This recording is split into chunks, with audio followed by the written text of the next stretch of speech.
कल district administration ने बलड्रग park पर एक प्रेस कॉन्फ्रेंस की थी। With utmost respect to all officials, I am extremely disappointed with what I have heard. कहीं ना कहीं उनकी कंपल्शन मुझे समझ आती है, बट देन ऑल्सो उन्होंने हमारे जेन्युइन कंसर्न्स को भ्रांतियां कह दिया है।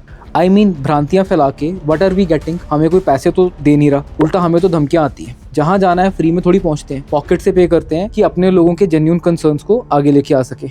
बट देन ऑल्सो मैंने जितने फैक्ट्स अभी तक इस प्रोजेक्ट पर दिए हैं वो सभी वो हैं जो बलड्रग पार्क ने अपनी EIA रिपोर्ट में दिए हैं और उसे समझा है। और इसमें जब स्क्रूटनी होगी तो बहुत एरर्स निकलेंगी, I am sure of that.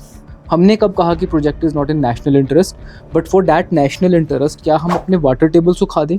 क्या हमें इतना भी अधिकार नहीं कि अगर प्रोजेक्ट के केमिकल से कैंसर या जेनेटिक डिजीज के खतरे दिखते हैं उसके बारे में बात भी ना करें? IPH के ऑफिशियल्स सिंपल एक क्वेश्चन जिसका वो आंसर नहीं दे पाए, जब सतलुज से पानी लाया जा सकता है तो अंडरग्राउंड वाटर क्यों निकाला जा रहा है? और ये क्वेश्चन 2 या 3 बार पूछा गया। डबल पैसे क्यों वेस्ट कर रहे हो? वाटर टेबल क्यों खतरे में डाल रहे हो? और जो आंसर ऑफिशियल्स ने दिया कि स्टेज ऑफ एक्सट्रैक्शन 56% है, प्लीज ये मत सोचिए कि हम लोगों को इसका मतलब नहीं पता। आपने आंसर गोलमोल कर दिया। अगर ऑप्शन है सतलुज की, देन यूज इट। हम कहाँ मना कर रहे हैं? Sir please read your own EIA report. 80 API manufacturing units लिखे हैं EIA रिपोर्ट में, और प्रेस कॉन्फ्रेंस में ऑफिशियल्स 105 API यूनिट्स की बात कर रहे हैं। इससे ये सवाल उठता है कि ये नए यूनिट्स के लिए लैंड कहां से आएगा? बीच में बोलते बोलते आपके पोल्यूशन कंट्रोल बोर्ड के ऑफिशियल्स फंबल कर गए और पढ़कर बोल रहे हैं, एंड आप चाहते हो कि इनके हाथ में इतने डेंजरस प्रोजेक्ट की कंप्लायंस देनी है? सर आप नालागढ़ का एग्जांपल दे रहे हो तो आप ये भी बताइए कि Baddi is recognised as critically polluted area in NGT judgments. Sir मैं बहुत क्वेश्चंस पूछ सकता हूँ। TOR के रेफरेंस क्वेश्चंस में सर साफ कहा गया है कि 3440 trees will be cut out of 8500 identified trees. फिर 52,000 प्लस ट्रीज कहाँ से काउंट हो गए? अब सर ज्यादा नहीं बोलूंगा, पर वाइल्ड लाइफ सर्वे में हमारे एरिया में लक्कड़बग्गा बताया गया है। सर पिछले 60 सालों में